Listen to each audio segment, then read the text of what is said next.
programa Brasil Consciência desta semana continua discutindo a situação do Rio Grande do Sul sob a ótica da ciência.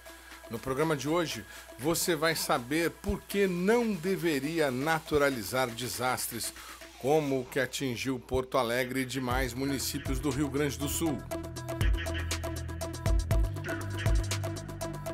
Você também vai ter informações sobre a plataforma Adapta Brasil, a ferramenta apontada pelo Ministério de Ciência e Tecnologia para a gestão dos desastres naturais nos municípios brasileiros.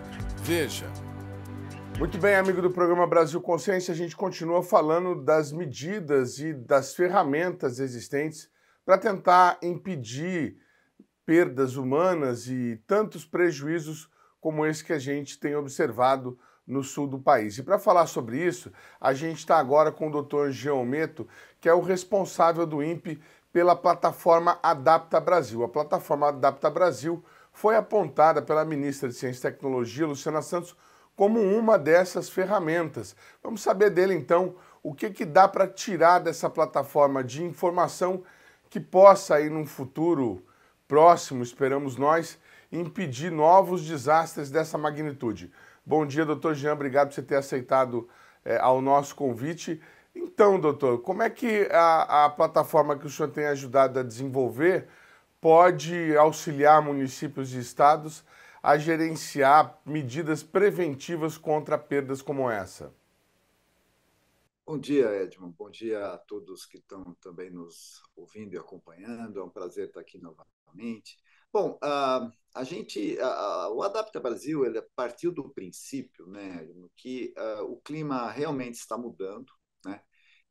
A gente está num processo de mudança cada vez mais rápida do clima, né?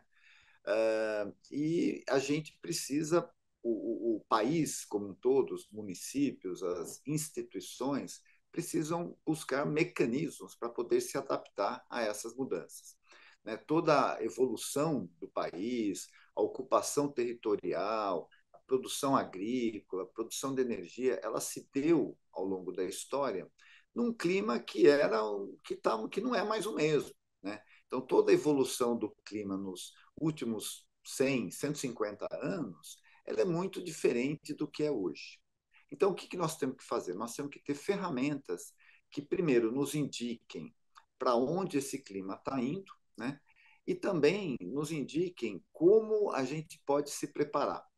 De que forma? Caracterizando o quão vulnerável são os sistemas, né? Qual é a vulnerabilidade das infraestruturas que nós temos, qual é a vulnerabilidade vamos dizer, dos sistemas sociais, dos estratos sociais, né? Dos setores produtivos a essa mudança do clima. Então, o que o Adapta Brasil faz, ele não é uma ferramenta de alerta. Isso é muito importante a gente deixar claro. Né? Ele é uma ferramenta de planejamento. Por quê? Porque a gente faz um diagnóstico da situação atual. E o que é esse diagnóstico? A gente pega todas as informações do censo, por exemplo. Pega informações do Ministério da Agricultura, da Embrapa, da Agência Nacional de Águas. A gente pega todo o pacote de informações públicas que nós temos sobre esses setores que eu mencionei, sobre vamos dizer, a sociedade como um todo, e faz uma análise dessas informações diante da mudança do clima. Né? Então, esse diagnóstico é feito e nós projetamos o clima para 2030 e 2050. É uma projeção feita, obviamente, com modelagem. Né?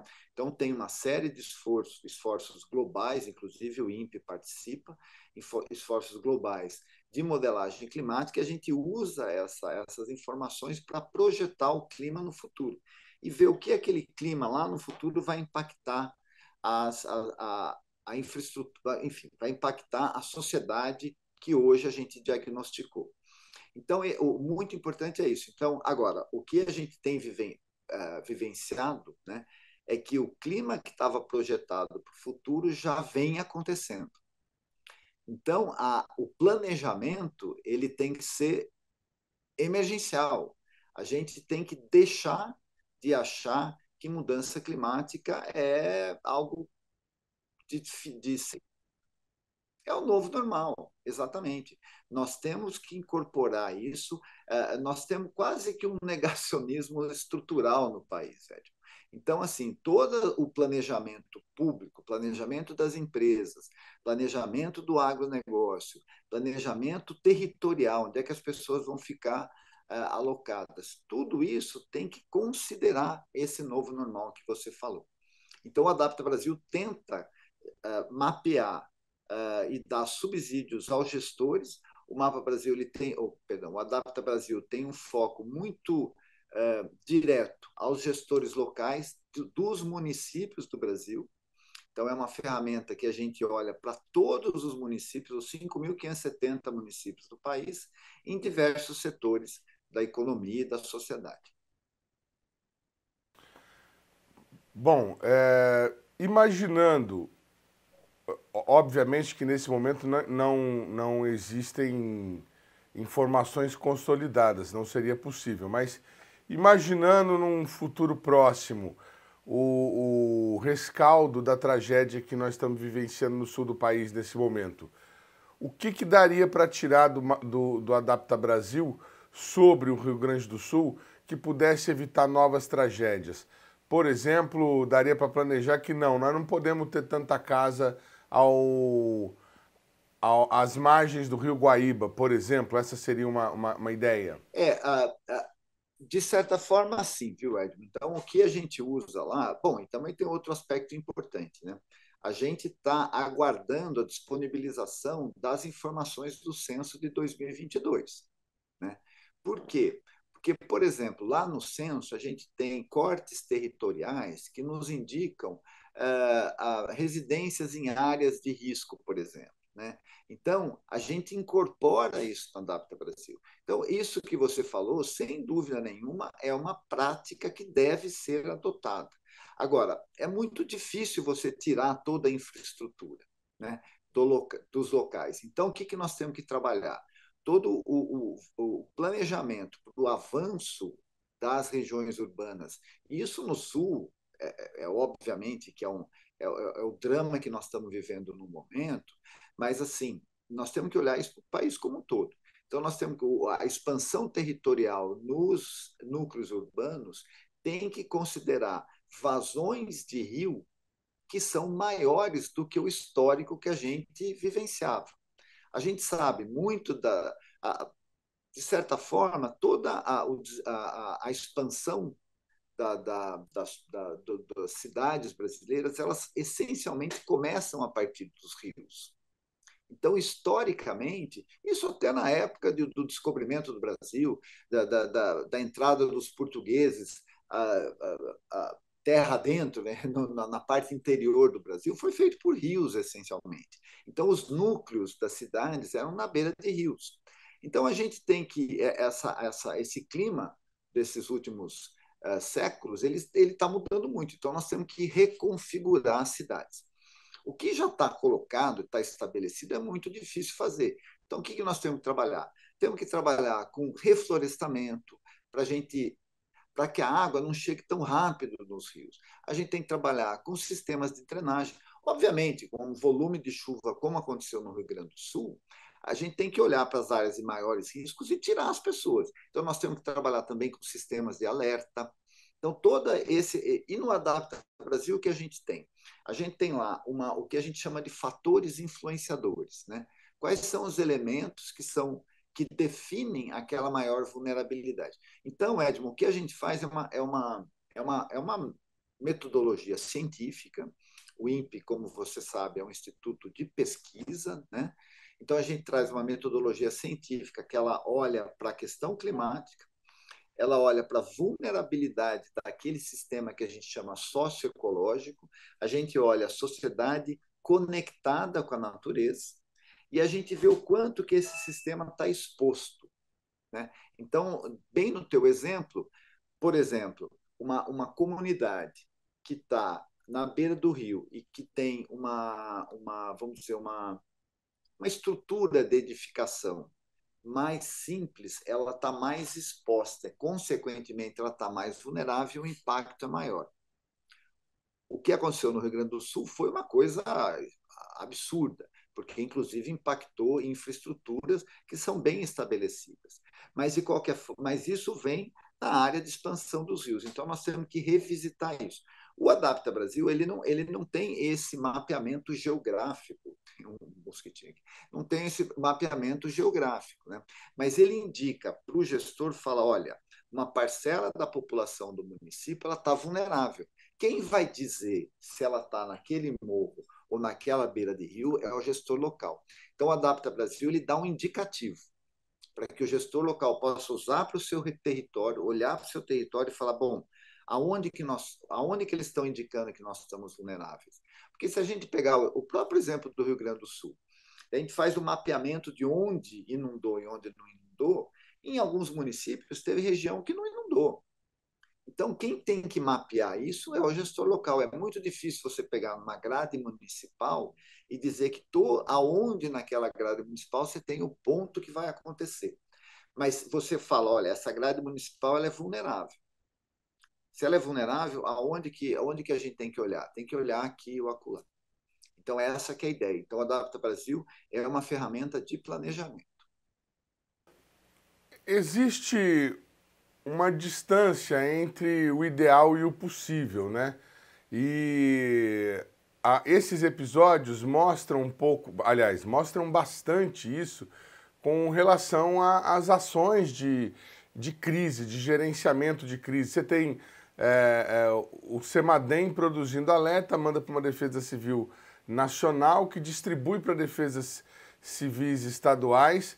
Alguns estados, como foi relatado para a gente na semana passada, tem sua própria previsão do tempo, municiando a sua defesa civil. Então há um conflito de informações. Como o Adapta Brasil é uma ferramenta de planejamento, em algum momento já passou na cabeça de vocês ou dos interlocutores que o senhor tem lá no Ministério de criar algum mecanismo de controle de gestão, alguma coisa como um plano diretor de adaptação para os municípios, para que ele identifique, para que ele cumpra, pelo menos, os indicativos que o Adapta Brasil está colocando?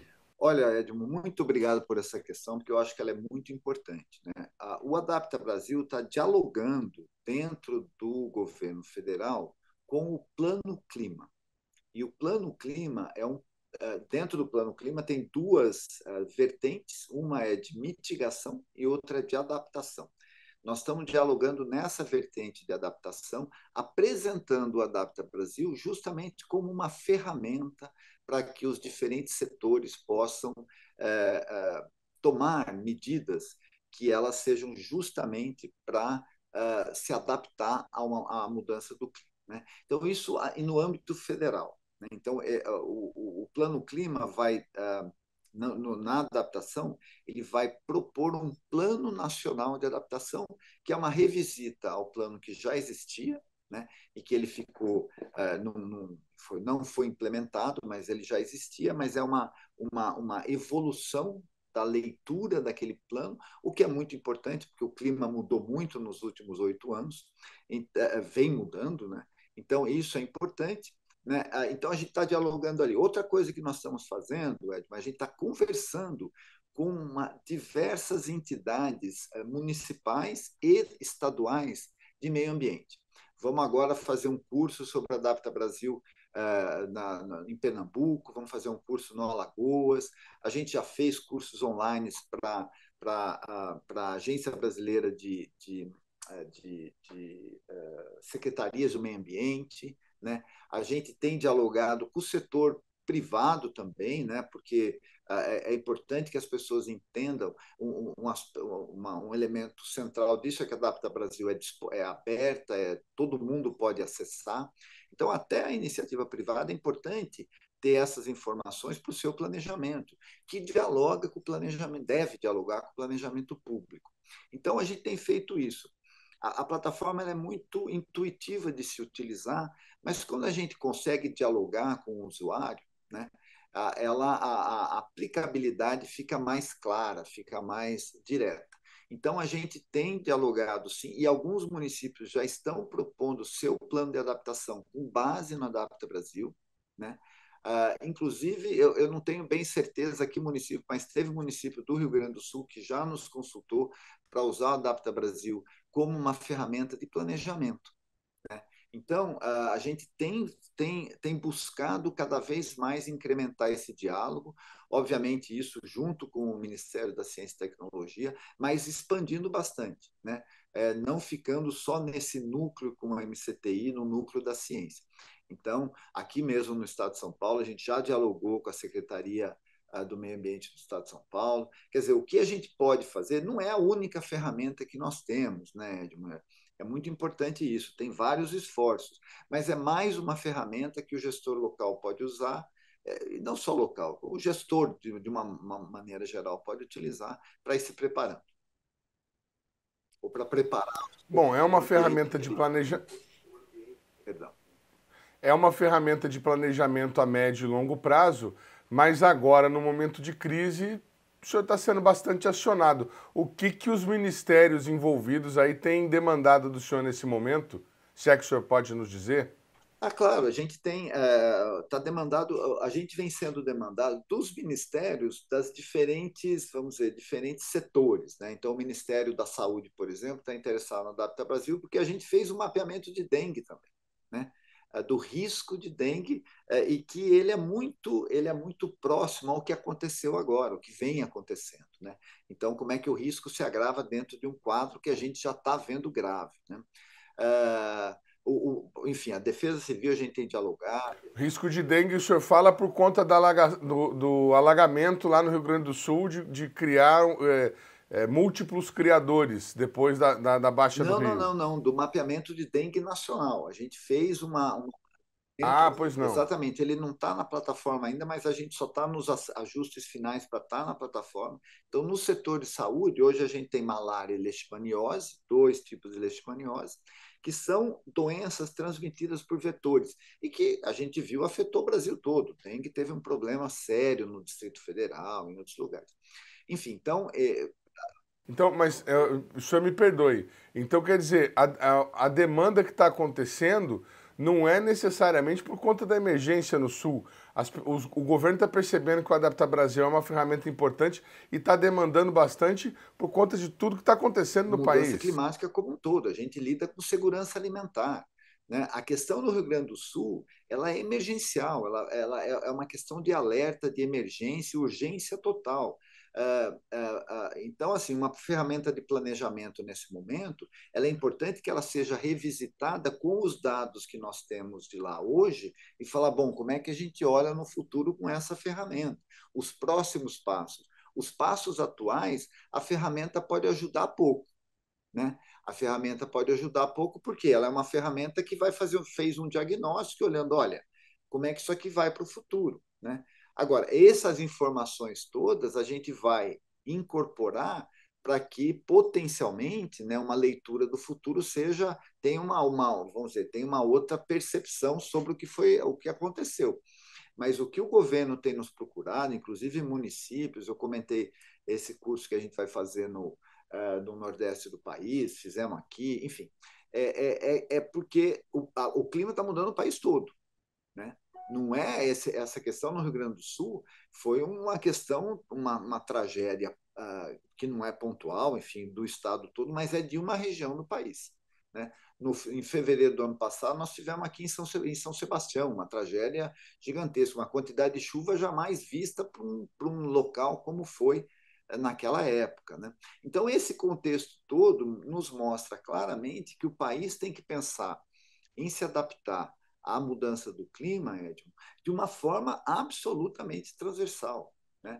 A gente tem que incorporar o plano de aceleração do desenvolvimento, o PAC, né? Do Crescimento, o crescimento, PAC, o plano PAC. de aceleração do crescimento, ele tem que incorporar isso. A gente não pode olhar o crescimento do país achando que a gente está no mesmo clima que estava nos últimos 100 anos, sei lá. A gente não pode fazer isso, né? Então, nós temos que olhar o país, nós temos que investir em adaptação. Isso que está acontecendo no Rio Grande do Sul, o que nós estamos investindo agora lá? Nós estamos investindo em atender a emergência, né? Em cobrir a tragédia que aconteceu. Mas nós temos que investir numa infraestrutura que seja mais resiliente. Nós precisamos de uma sociedade mais resiliente, que ela possa ter sistemas de alerta mais eficientes, que as pessoas possam se deslocar dos lugares em tempo para que a gente não tenha fatalidades, que as pessoas possam reorganizar seu setor de produção para que a gente não veja cenas de centenas de animais mortos porque morreram afogados, né? Então, esses sistemas todos eles têm que ser integrados, né? E eles têm que, e para ser integrado, você precisa ter uma estrutura de planejamento que permita você agir rapidamente. Esse que é o grande. O problema do desastre é que ele vem de uma. Você tem várias feições, né? Você tem o desastre, como a gente está vivenciando no Rio Grande do Sul agora, que ele tem um pico muito rápido para acontecer. Então, ele é quase que explosivo, vamos dizer assim. Então, você tem que ter um sistema não só de alerta, de preparo, de relocação, muito, muito eficiente, né? Você tem outros eventos climáticos, como ondas de calor. A onda de calor, ela tem, vamos dizer, tem um processo distinto de um evento climatológico, de um evento de precipitação muito intenso. Então, nós temos que nos preparar de formas distintas para essa alteração climática. Na produção agrícola, por exemplo, desculpa que eu só estou. Na produção agrícola, por exemplo, a gente tem que pensar o quê? Olha, para onde que está indo a média de precipitação nessa determinada região? A gente vai ter capacidade de produzir 2 safras, por exemplo, nesse mesmo local? Não vamos. Como é que a gente tem que se adaptar? Então, assim, incorporar esse novo normal climático, como você falou, esse novo padrão climático, no planejamento do país como um todo, ele é absolutamente central, né? Então, é isso que o Adapta Brasil tenta fazer nas suas diferentes dimensões, seja na saúde, seja na infraestrutura. A gente tem estradas, a gente tem portos. Nos portos, o que acontece? É o aumento do nível do mar. O que aconteceu em Porto Alegre também tem a ver com isso. Toda essa água foi represada, de certa forma, pelo mar, né? E aí, bom, no futuro, o mar subindo um pouquinho que seja, ele já é uma barreira ao escoamento de água do rio. Então, nas áreas estuarinas, nós temos que pensar como é que a gente vai lidar com a infraestrutura que nós temos. Então, os portos, por exemplo, a gente fez uma análise no Adapta Brasil também. Então, a gente tenta olhar de uma maneira geral para as diferentes estruturas e setores da sociedade. Muito bem, eu quero agradecer demais a participação do Dr. Jean Ometo, mais uma vez aqui atendendo o nosso programa. Obrigado pelas informações e sucesso aí com o Adapta Brasil e as soluções de gestão para o Estado brasileiro, viu? Muito obrigado. Edmo, eu que agradeço muito, eu fico aqui à disposição de quando a gente quiser conversar novamente, e das pessoas que também ouviram, então, acompanhando o teu trabalho, que fiquem à vontade de entrar em contato. A gente sempre atende todo mundo da forma que é da forma possível, né? Mas a gente está à disposição. O programa Brasil Consciência vai para um rápido intervalo e, na sequência, a gente volta com um olhar da sociologia dos desastres. É um instante só, não sai daí.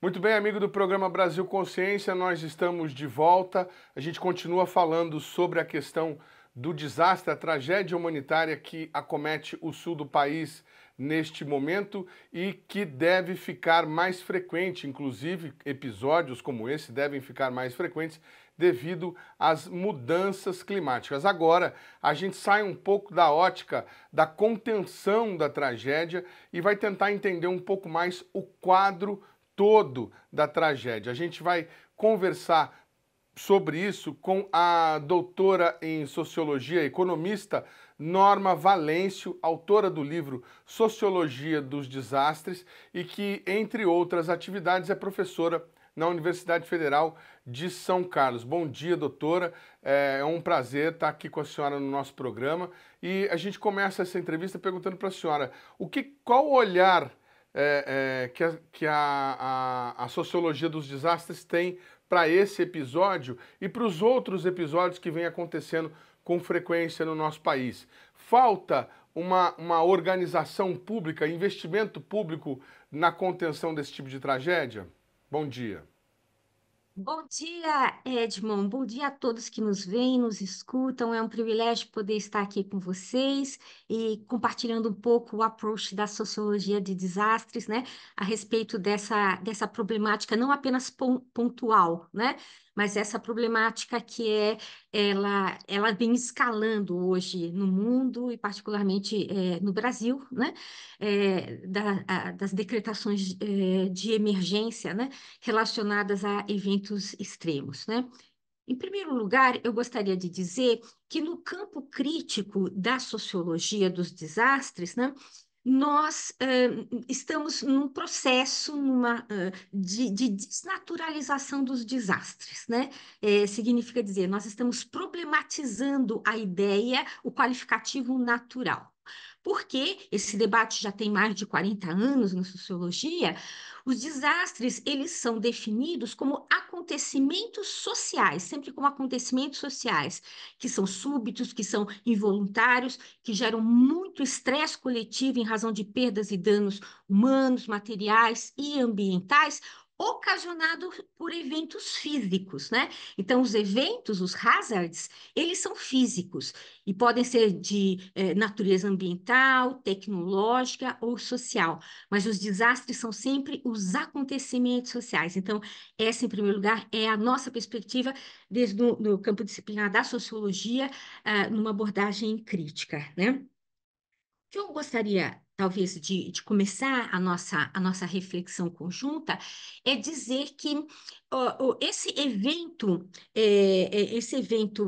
extremo atmosférico ocorrido no Rio Grande do Sul, né, ele tem sido atribuído por vários especialistas, né, como um dos eventos que indica, que sinalizam o processo de mudanças climáticas. Ora, o que eu gostaria de dizer é que se todo o debate, sobretudo pela sistematização da literatura internacional do IPCC, né, se esses extremos atmosféricos, né, eles estão associados às mudanças climáticas, elas, por seu turno, neste momento, né, no último século, sobretudo, eu diria até nos últimos 150 anos, né, são associados não só a fatores antropogênicos, mas dizendo muito claramente, no campo teórico da economia, estão associados não só a um antropogênico como um homem genérico, mas como ao funcionamento do modo de produção capitalista,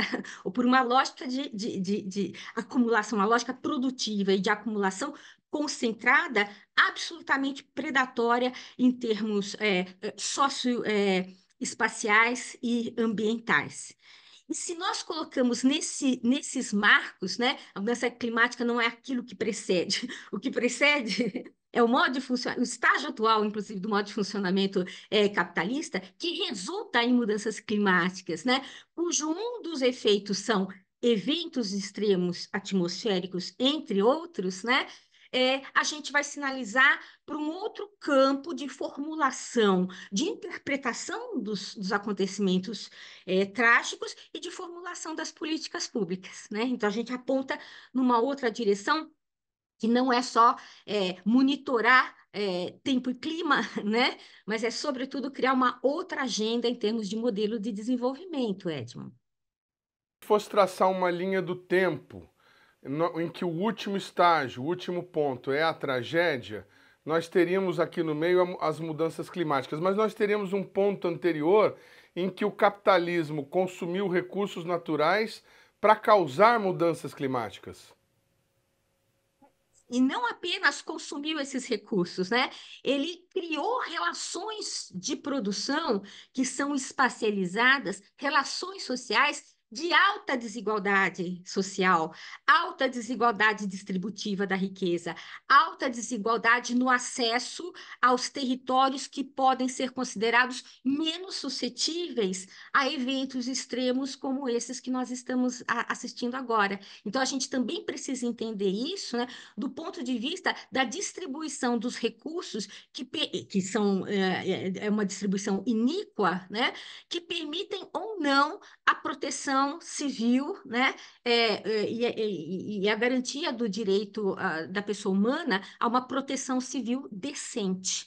Então, se nós pusermos nesses termos, né, nós teríamos toda uma outra agenda de discussão e toda uma outra agenda de envolvimento, né, de certas competências para formular políticas públicas.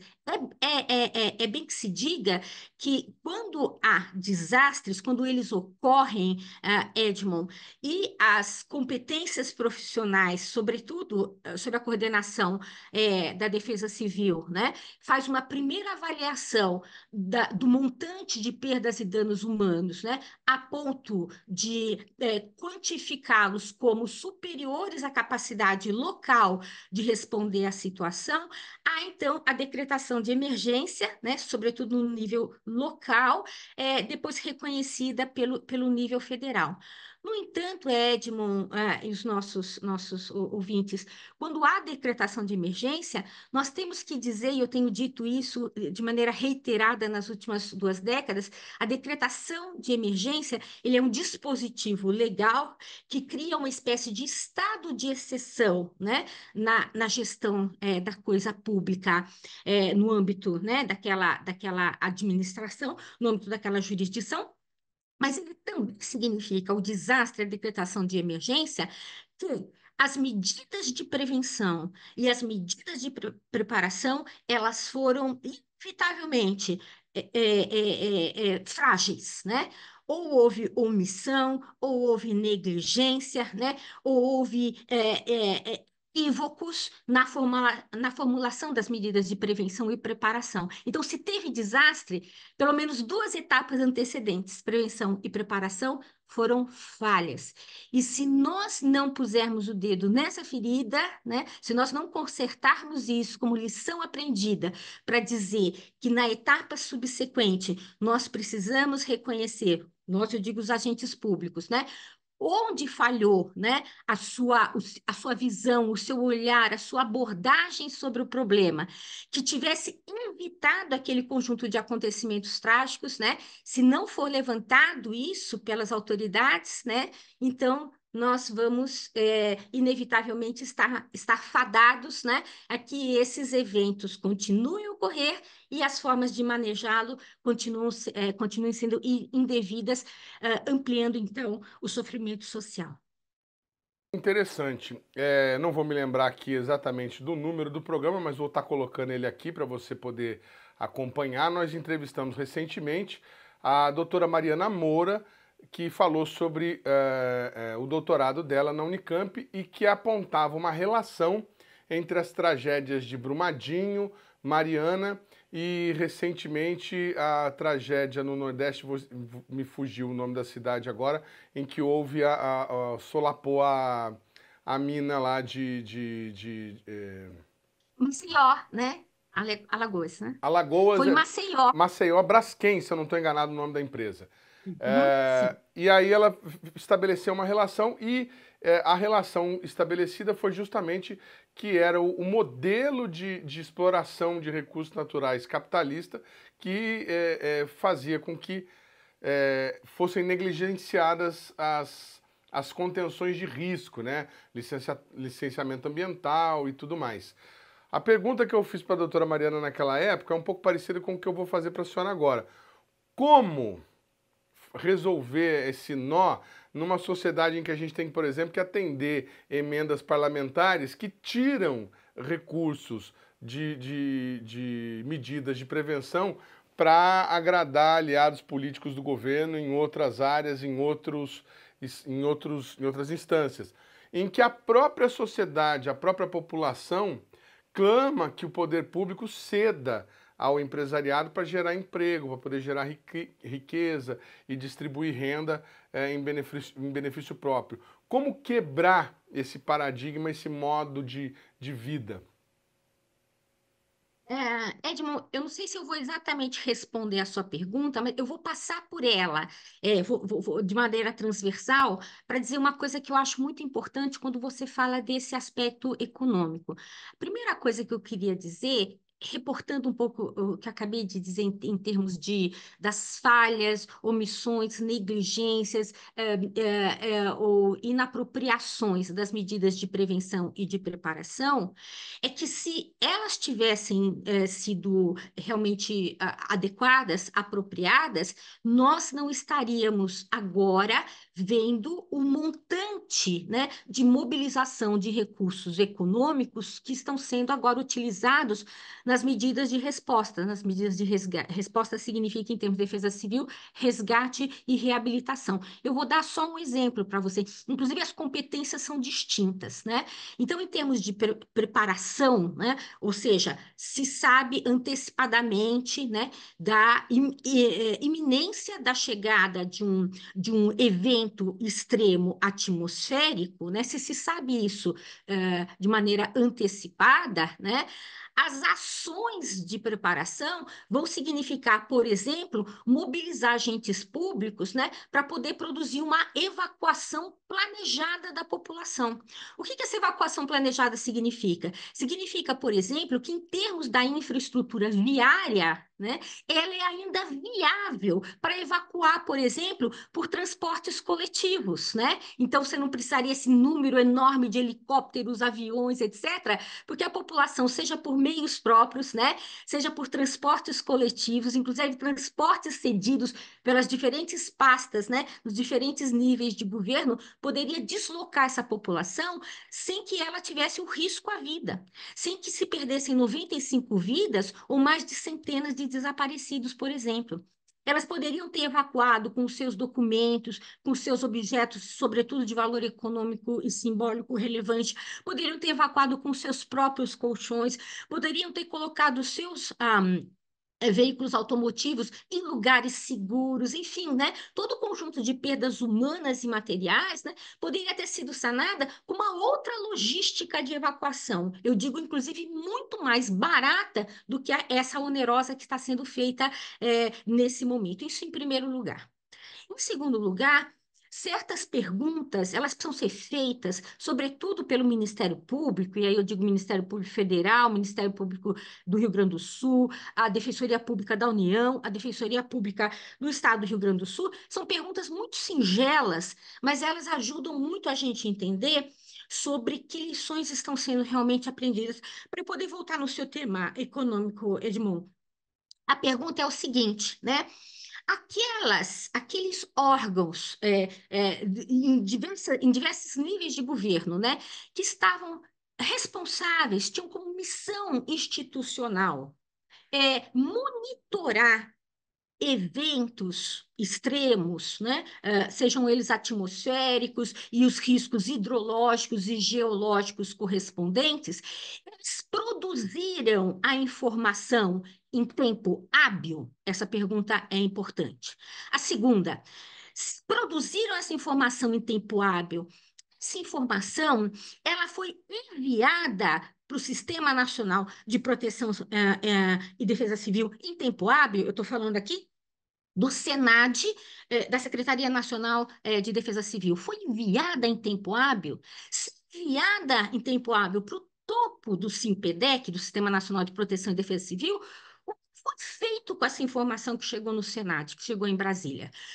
Isso desencadeou no âmbito do sistema, no nível estadual, no nível dos municípios que estavam suscetíveis, né, medidas de preparação tempestivas, né? Essas informações, elas precisam ser prestadas, a DPU, o MPF, precisam perguntar, e elas precisam ser prestadas porque, uma vez que elas sejam respondidas, né, elas vão clarear muita coisa. Talvez, Edmundo, quem sabe, quem sabe se responda que a informação foi produzida com dias e até com semana de antecedência, né? Que ela chegou no sistema, que o sistema foi negligente, que o sistema tornou aquilo preocupante, mas irrelevante para municiar a própria população, que ela se auto-organizasse, né, em termos de uma evacuação preparativa, né? E o que a gente está vendo é que hoje, na verdade, elas estão, as comunidades estão sendo surpreendidas a todo momento. Quando nós temos a clarificação em torno dessas respostas, né? A gente pode ter a clarificação, por exemplo, do porquê eu, que sou do Rio Grande do Sul, sou uma comunidade de um bairro de Porto Alegre, etc., tive que ter perdas comensuráveis para minha capacidade financeira e econômica. Eu tive que perder, né, por conta do que se produziu ante a informação não divulgada, mal divulgada, negligenciada. Eu tive que ter uma perda econômica, por exemplo, de um veículo automotivo particular que eu financei por 48 meses. Paguei 12, tenho ainda 36 para pagar. Essa dívida é minha Dentro da contraída. pessoa, ela é Uber, né, por exemplo. Exatamente, eu sou um Uber, né? Então, quer dizer, e agora eu tenho isso, quer dizer, o sistema público nacional, no âmbito do CPDEC, envolvendo órgãos como o CEMADEM, por exemplo, na produção da informação para ir para os órgãos de defesa civil, né? Mas agora eu não tenho mais o veículo, eu não tenho o meu meio de sustento, e eu continuo com a dívida do banco. Então, para retornar à sua pergunta, Edmundo, quando a gente ouve falar de muitos milhões de recursos, seja por emenda parlamentar, seja porque haja uma outra repactuação em termos de mobilização de recursos ordinários, mesmo do orçamento público desse ano, federal, estadual, etc., eu quero saber como que fica em termos, né, do sistema creditício a minha dívida particular, né, porque a gestão do Estado me fez sofrer essa perda. Como é que fica a minha casa destruída que eu financei por 25, por 30 anos, né? Eu vou carregar essa dívida, e ao carregar essa dívida com a minha incapacidade de pagamento, porque eu perdi o meu carro, eu era Uber, não tenho como pagar a dívida da casa destruída, como é que é a resposta do tipo que eu ouço hoje, né? Que vão ser levantadas novas linhas de crédito para as pessoas refazerem a sua vida. Bom, mas eu já tenho a carga, o ônus de uma dívida antecedente.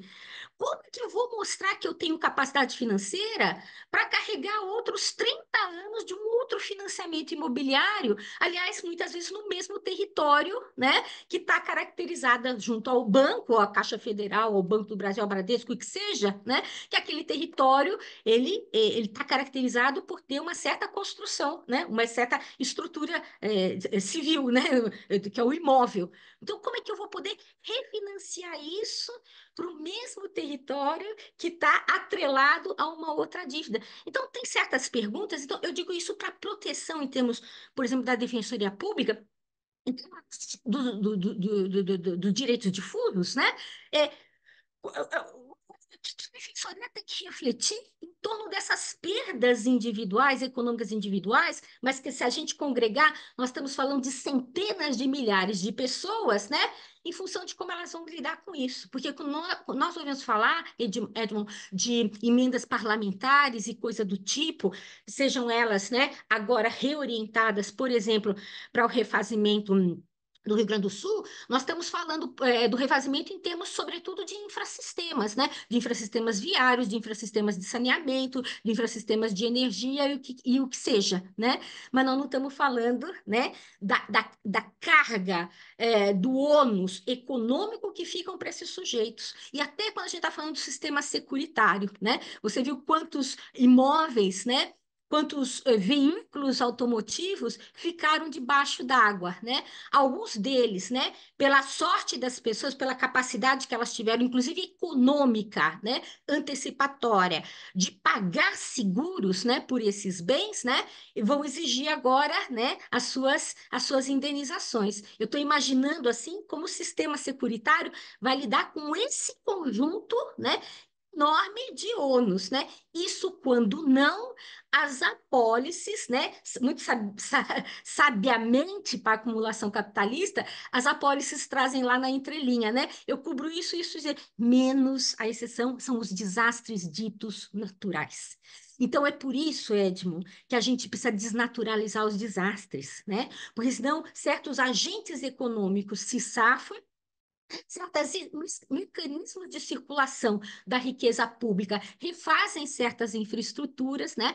Mas o sofrimento social de toda essa população, e eu não digo apenas, né, da população do Rio Grande do Sul, mas que nós vimos antecedentemente, em tempos recentes, no estado do Acre, em Minas Gerais, né, em grande medida, estou falando de um conjunto enorme de municípios, né, no estado da Bahia, né, esse sofrimento social não é só na crise aguda desses dias de inundação, né? É um sofrimento cumulativo que vai persistir por anos a fios. E eu não sei qual vai ser a agenda de política pública para lidar com isso, por irresponsabilidade, sobretudo, né, de entes públicos. O programa Brasil Consciência vai para um rápido intervalo e, na sequência, você vê nossa entrevista com a socióloga e economista Norma Valêncio sobre a sociologia dos desastres. É um instante só, não saia daí.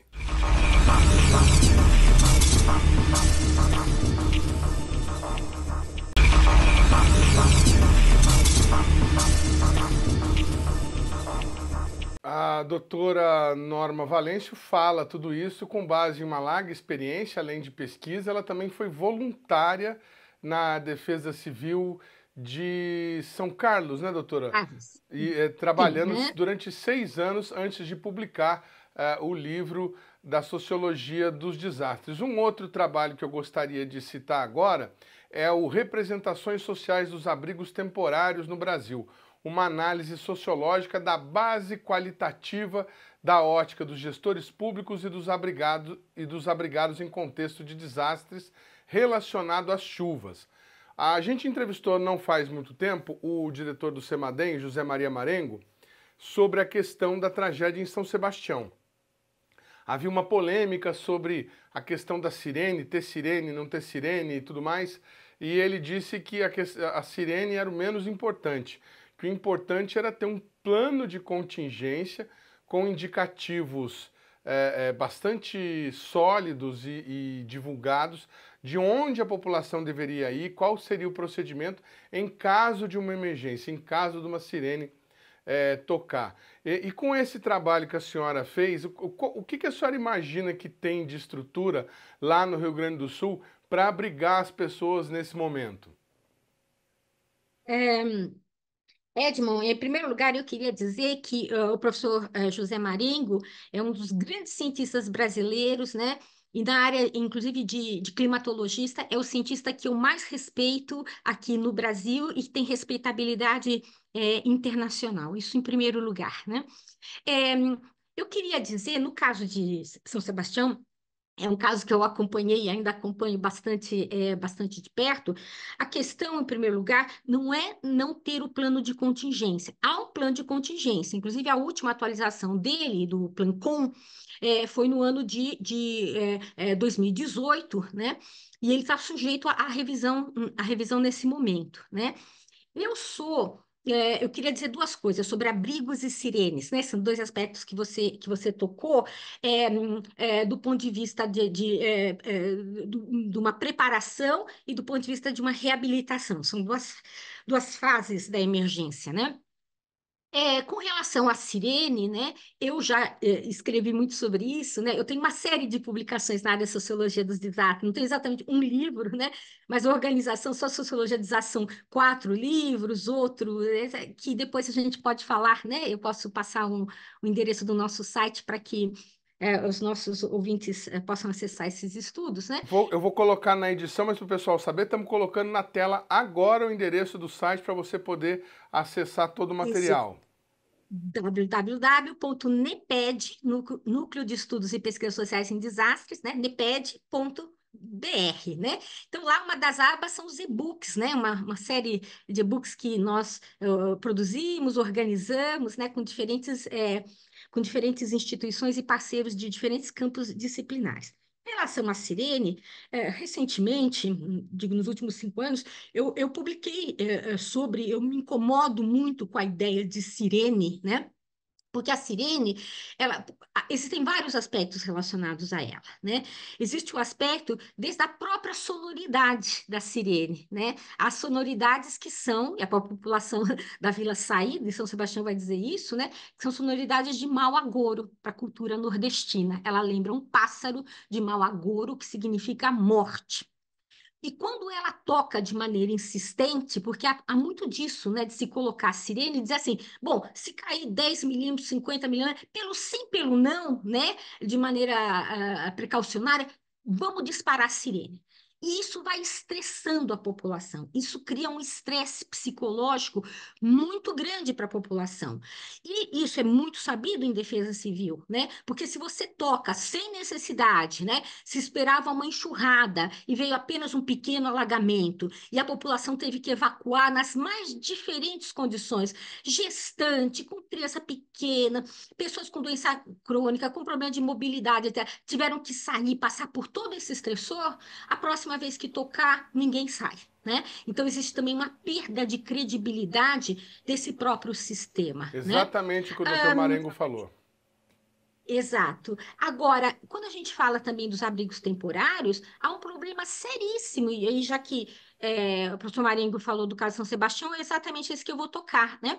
Quando nós olhamos o plano de contingência São Sebastião, ali foram elencadas para os diferentes bairros, né? Qual seria o equipamento público para onde a comunidade, né, ao ouvir a sirene, deveria então se deslocar, né? Para receber então o seu acolhimento preparativo, né, antes do impacto de por exemplo, de um evento extremo atmosférico, né? Ocorre que em São Sebastião, por exemplo, no caso da Vila Saí, o equipamento que foi indicado pela Defesa Civil é o equipamento que dista a mais de 1 quilômetro de distância, que fica é um equipamento, a escola, é uma escola municipal, que é um equipamento que fica no outro bairro, que fica na Barra do Saí, e que exige, inclusive, o deslocamento, atravessar uma pista, né? Existe uma rodovia, que é entendida no próprio Plancom como uma área de risco. Então, exige que a população se desloque para muito longe, o que é muito difícil, né? Pelo perfil, né, de alguns membros da comunidade, né, um lugar que é muito pequeno e que exige que você transponha uma área de risco, né? Quando ali mesmo na Vila Saída, você tem um equipamento enorme, sofisticado e preparado para o acolhimento e de confiança das pessoas. Nós estamos falando do Instituto Verde Escola. O Instituto Verde Escola, ele quer, ele deseja, ele reivindica, né? Tenho falado recorrentemente com a diretora executiva, a professora Raquel Oliveira, né? Ele indica que ele seja colocado no plano de contingência, porque para ali a comunidade da Vila Saí acorre, né? E, no entanto, a Defesa Civil, até o presente momento, né, ela se nega a fazer isso, né? Justifica, inclusive, dizendo assim: não, o nosso approach não é mais ter abrigo temporário, é pagar o auxílio moradia. Como se houvesse no mercado imobiliário daquela região tanto imóveis disponíveis como um auxílio moradia compatível com o valor que os imóveis disponíveis, por exemplo, na Barra do Saí, custariam para aquela população. Eu estou falando Vila Saí, né? Um bairro de trabalhadores de classe baixa, renda baixa. Estou falando de população socioeconomicamente vulnerável. Na Barra do Saí, eu estou falando de um bairro de abastados, né? Então, se a área é segura para o auxílio moradia é eles se deslocarem para a Barra do Saí, né? Qual é o valor desses aluguéis e quantos imóveis disponíveis ali teria? Então, é absolutamente a abordagem da defesa civil local é absolutamente irrealista, equivocada. E aí, fechando o assunto, Edmond, sobre os abrigos temporários, preciso também pensar que o desastre é uma situação socioespacial absolutamente dinâmica. Significa dizer que mesmo quando os planos de contingência, eles não apenas mapeiam, né? Mas mapeiam de maneira... Ele tem que mapear os equipamentos que podem ser disponíveis para abrigos temporários. Ele não apenas tem que mapear os existentes, né? Mas ele tem que fomentar que mais equipamentos comunitários sejam incorporados. estejam preparados, né? Que se faça a capacitação dos gestores daqueles equipamentos para eles saberem quais são as práticas eticamente corretas de acolhimento, né? Então você tem que ampliar essa lista. Por quê? Porque como o desastre é socioespacialmente muito dinâmico, às vezes um equipamento serviu para uma semana. Daqui a pouco ele também está alagado e a população vai precisar se deslocar para um outro equipamento que precisa estar preparado para a acolhida, né? Eu digo não só materialmente, né? Mas ele precisa estar preparado para a acolhida eticamente também. O que que eu digo que é preparado para a acolhida? Não é só ter colchão, né? Não é só ter água, né? É ter uma dimensão do tamanho e da diversidade dos núcleos familiares constituintes daquela comunidade. Você tem núcleo familiar de uma pessoa com um cachorro. Você tem um núcleo familiar que são de 10 pessoas, pai, mãe, 8 filhos, um neto, né? Você tem núcleos de diferentes tipos. Nós temos diferentes tipos de família que necessitam de diferentes tipos de espaço de acolhimento. Então, se você pensa num estabelecimento escolar, né, como equipamento de acolhimento, ou num ginásio esportivo, ele precisa estar preparado para um layout dinâmico para acolher esse diferente tipo de família e também preservar a privacidade dessas famílias, as suas relações de intimidade, né? Então, por isso, cada núcleo ele precisa estar muito bem estabelecido com o equipamento que seja necessário para proteger a sua privacidade, porque ninguém descansa direito, né, sob um olhar de um terceiro, não é verdade? Você não consegue dormir num colchão, no chão, se tem um terceiro que você não conhece e está te observando na movimentação dos outros, né? Então é preciso que também, mesmo no equipamento grande, haja barraca, madeirite, haja lençóis, haja inclusive barracas de camping, né, dentro, que proteja a privacidade de cada núcleo familiar, para ele poder ter as suas conversas privadas, poder ter o seu descanso e se recuperar física e psicologicamente. Em relação, sobretudo, né, às questões da higienização corporal também, né? Então é preciso também que as pessoas tenham resguardado a sua intimidade para isso, né? É preciso pensar, por exemplo, quantos banheiros químicos são necessários, né, para que as pessoas possam, na hora das suas necessidades fisiológicas, né, ter disponível aquele equipamento também. Pensar também na higienização em termos dos equipamentos de banho também, né? Então, é possível que eu possa ter um toalete ali, que eu tenha a minha privacidade resguardada na hora que eu estou me banhando? Nós não estamos falando de banho de água, Edmond, nós estamos falando de política pública de dignidade humana na hora de uma crise aguda. É disso que a gente está falando.